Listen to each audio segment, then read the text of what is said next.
I'm getting fancy with my tones.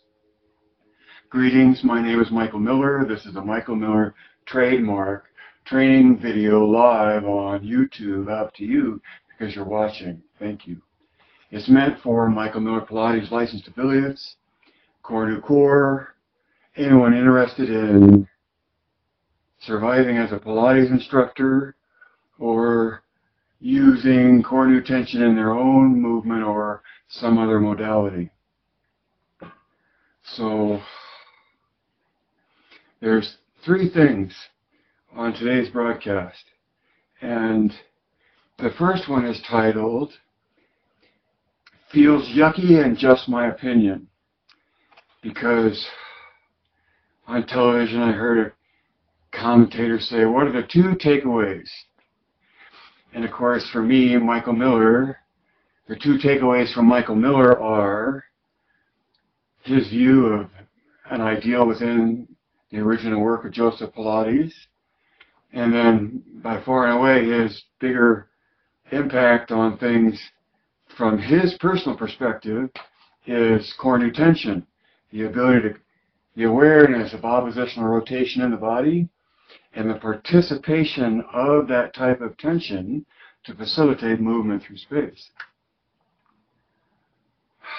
So, but my two takeaways from this broadcast are mostly about feels yucky and just my opinion. So remember, this is just my opinion.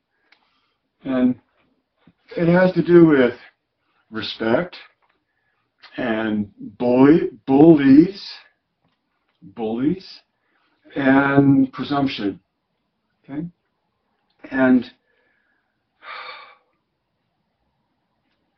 for me, in my point of view, when you set somebody up to laugh at them,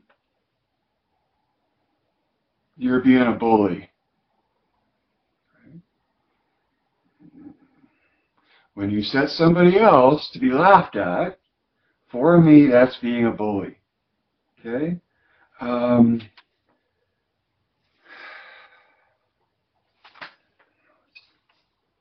notes were all over on this, and even still I get lost.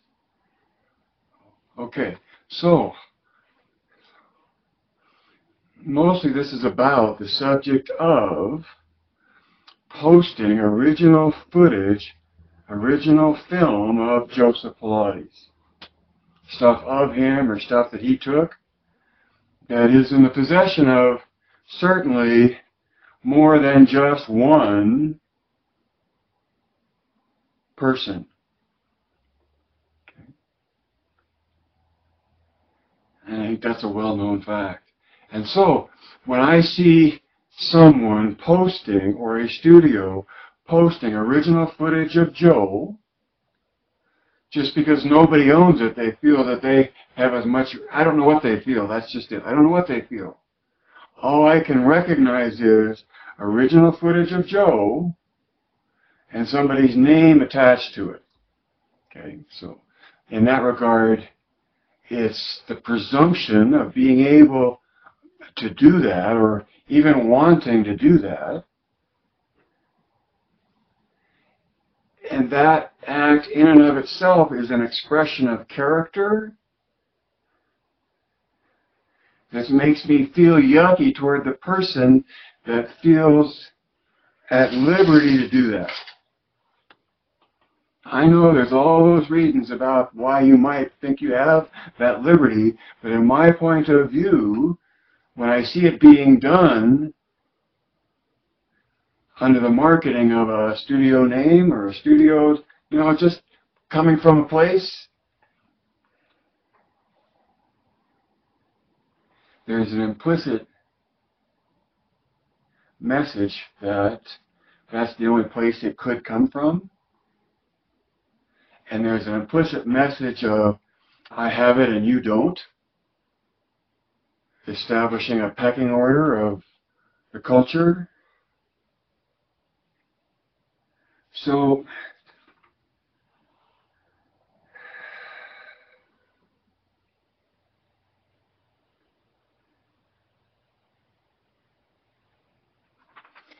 And then beyond that, to the point that brought this discussion up,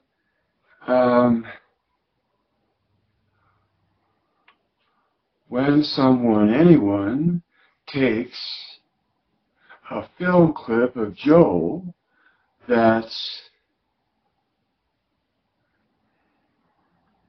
exclusively humorous to the point where it's meant to be laughed at, my opinion, remember, just my opinion, yucky feelings. But when you release really rare footage,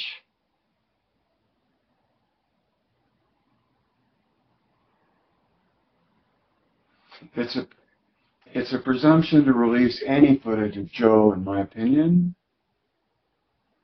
and to be selective enough to extract something to be laughed at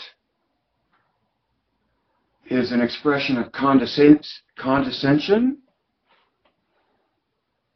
and presumption of ability to mock the person you're actually making your living off of, if in fact you're a Pilates instructor.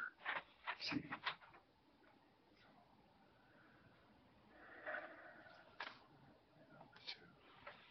Two is right in the middle of everything. Number two somewhere.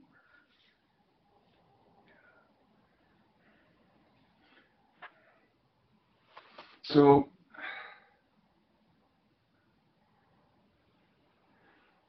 my notes here say, blinded by their own vanity. And could that be the case? I don't know. All I've got is the point of view that I'm seeing things from. I'm sharing that with you to help you survive as a Pilates instructor. And part of that survival is recognizing the presumption of other sources of information, right?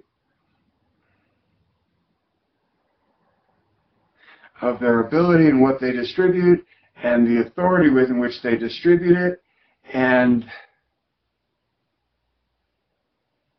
to the extent that it's the context in which they do that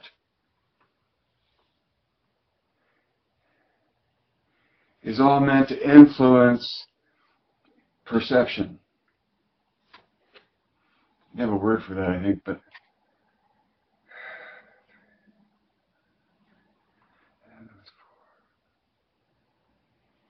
so see, yeah, to be willing to put something out that's meant to be laughed at,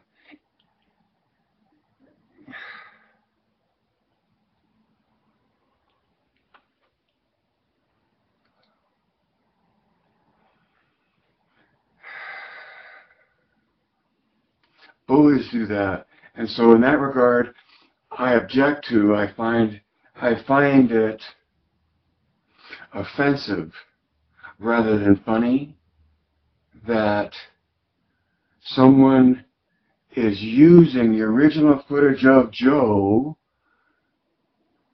in their own discretion and using it so poorly. And so, as a Pilates instructor, you want to be able to see opportunists and recognize the presumption of elitists. And that's all part of human nature. But it has next to nothing to do with how good of a Pilates instructor you can be and how magical you can be as an instructor. So, my two takeaways for my number one thing on my deal today was feels yucky, and just my opinion. And so it feels yucky when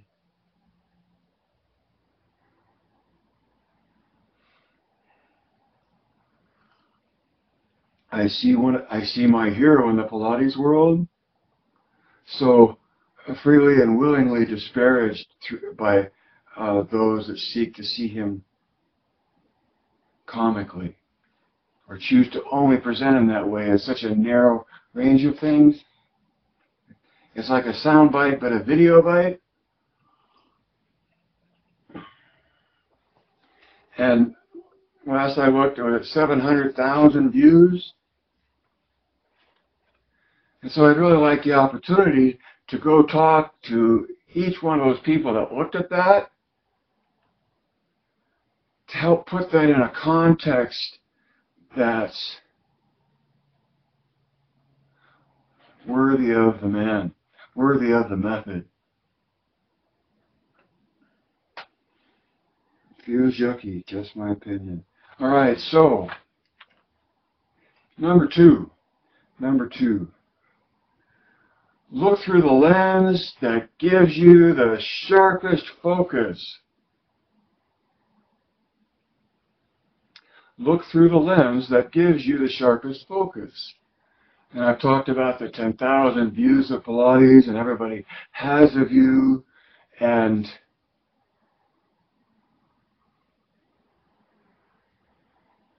MMP is just one view out of thousands. I would say it's a very particular view, it's a very refined view, it's a very specific view, and it's very empowering. It has been for me. It's been a very empowering view to have confidence to be a Pilates instructor, which is really what anybody wants, really, is just enough confidence to go out there and perform on stage and fulfill whatever fantasy they're in pursuit of.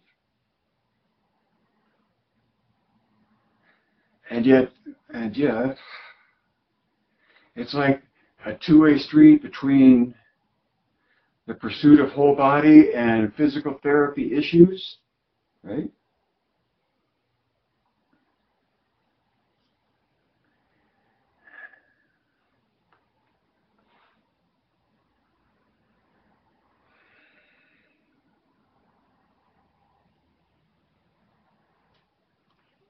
Look through the lens that gives you the sharpest focus.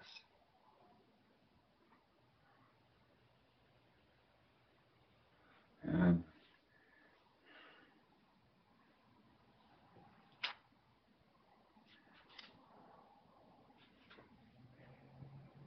this is all part of my history, and being so routine with making a recording that is mostly just me and you tagging along.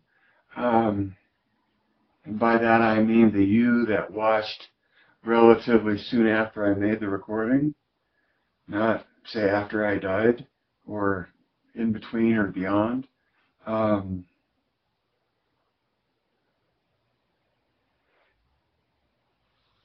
It really has been a privilege to get to share this point of view, and I hope that you recognize it's just one point of view, and that everybody else has a point of view, and that there's nothing in the attic.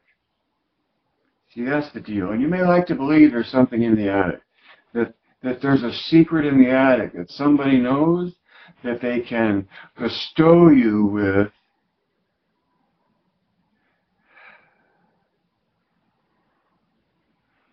the secret to Pilates. Because I think the secret is right out there, and so.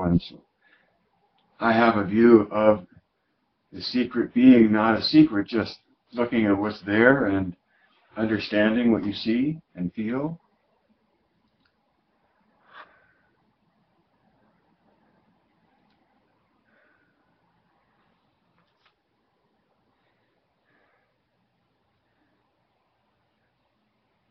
Oh, and then all this other stuff too about timing. Number three. There it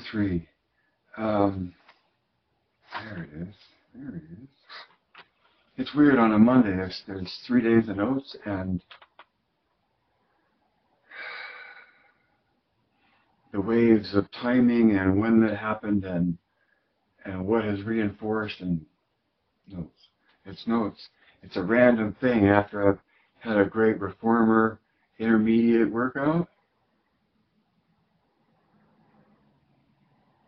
I left the swan out today inadvertently, and when I'm working through the pattern, I don't worry about being right so much as being in the flow of it. So that if it comes to me that I left something out, it's not like I go back and try to recapture or do that to not leave it out, because just being in the flow of things and capturing more of the flow than being right on the sequence is the way I make my choice on that. You can choose it differently. So the number 3 was ice skating instructor. Yeah.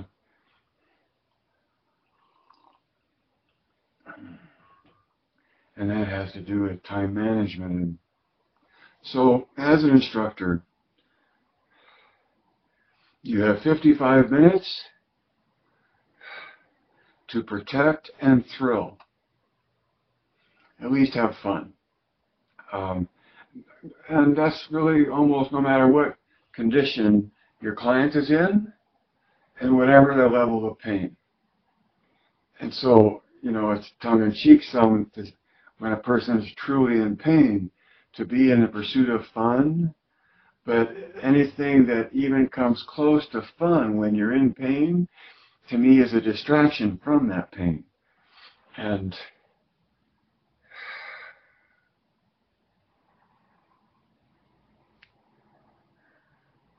you have 55 minutes to protect and thrill or entertain, have fun, and hopefully do something beneficial that will not only be beneficial in the moment, but that has the potential to absorb whatever vibration they were in when they came in and absorb more good vibe.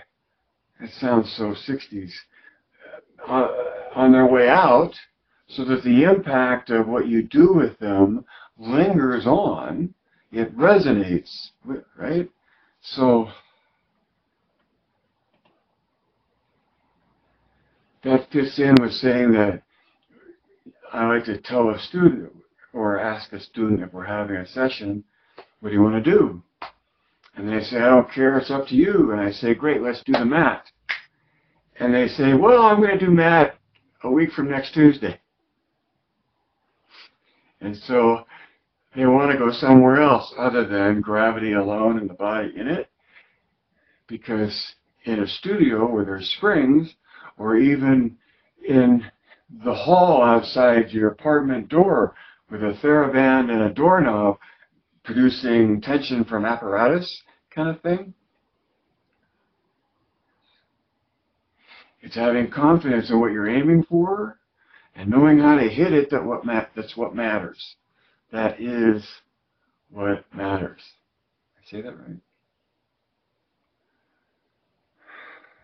So it's a time management thing that ultimately, for me and for you, I'm sure you already know this,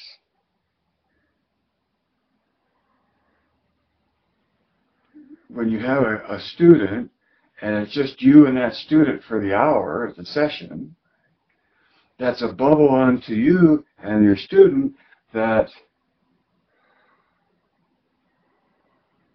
you only have so much time in. I guess that's my point. And when you recognize that as part of the ending, you want to I like to leave them upright, ready to move forward through the world and go to the front desk to pay for the session and make another appointment. Right?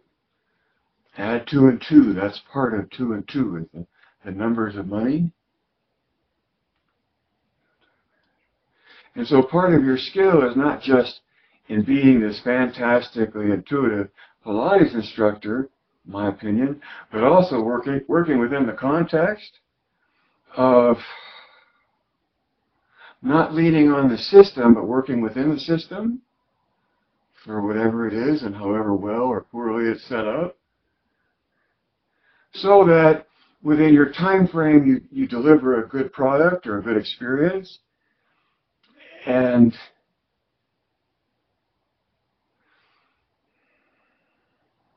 the more you teach, the more I think you have discovered various ways to end a session And if you especially have gone through a training program, you've learned pattern of delivery of a session.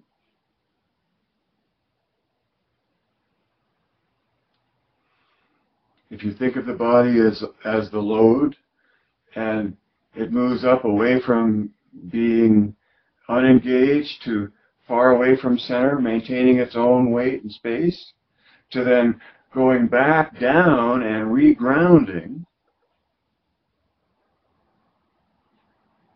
See, it depends on what part of the pattern you look at there, because the mat itself goes from supine, flat on your back, into standing, and then away you go. And so, as the fundamental pattern of choreography, I don't think it's necessarily it doesn't necessarily resonate to then try to take something that puts you from flat on your back up into standing, to then lay it back down and do, say, in the yoga savasana. See, I had an instructor that taught a Pilates class that I was part of, and they did savasana after this energized, ending with push-ups and the whole familiarity.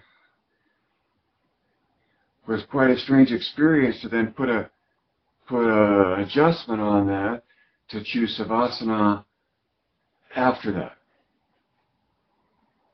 It brings into a highlight the contrast between the effect of pursuing a Pilates session versus a yoga session. And that's, again, just my opinion, and I don't know anything about yoga, and I probably don't know anything about Pilates either.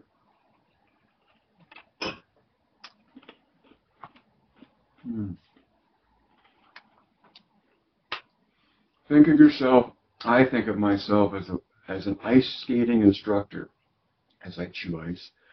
An ice skating instructor that picks up my student on the bank where the ice is very thick, right?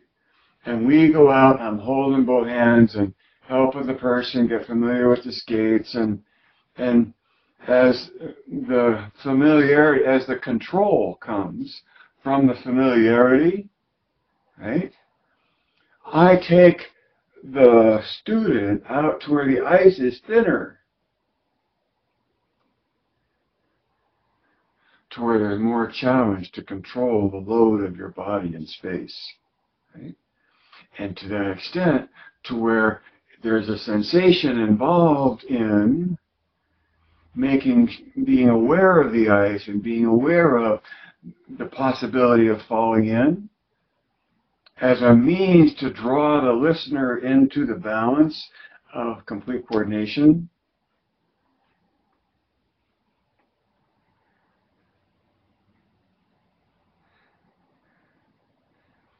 And the student can have one sense of how thick the ice is, while you, the instructor, has another sense. And of course, the key to being a good instructor is always safety, and so you never want to have your client fall through the ice, right? Because and we've talked about this before, the key to developing more range in your control, the ability to hold more weight further away from center, doesn't come at the limits of the range.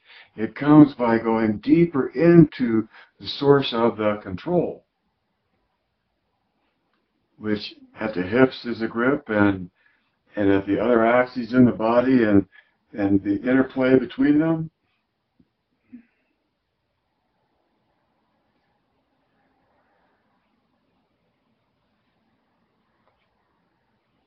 So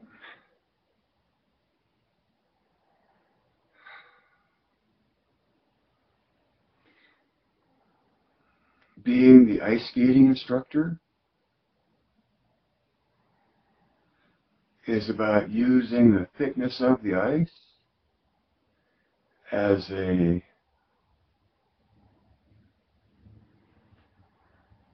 a reason to fear the future.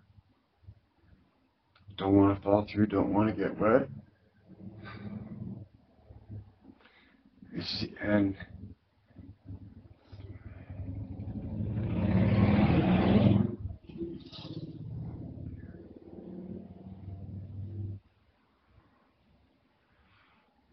the better you get at Pilates, the more you have to be careful, right? And so in that regard, there are more that there is to be afraid of, because the ice gets thinner and thinner.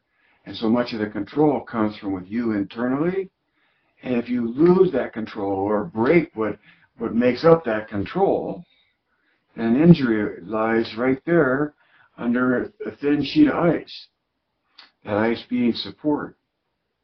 So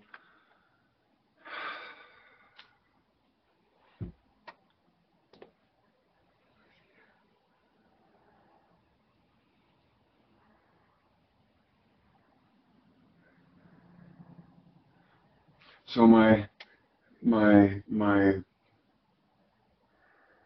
closing comments. My three things were about feels yucky, just my opinion. Look through the lens that gives you the sharpest image. And then ice skating instructor. And as an instructor, you have to manage your time. You have to protect your student. You have to resonate with the vibe that came in and amplify a good vibration and cancel out negative vibe, right? And I know I'm speaking loosely, but in some way not at all.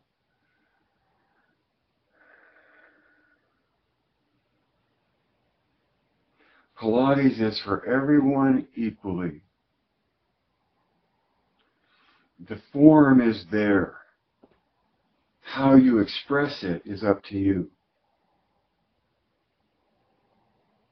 The form is there. The choreography, the moves.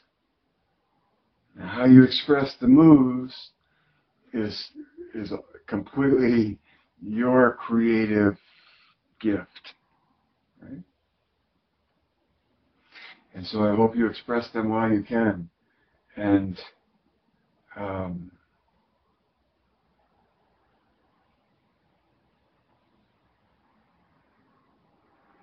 because life can't live forever, read between the lines, see behind the curtain, add two and two.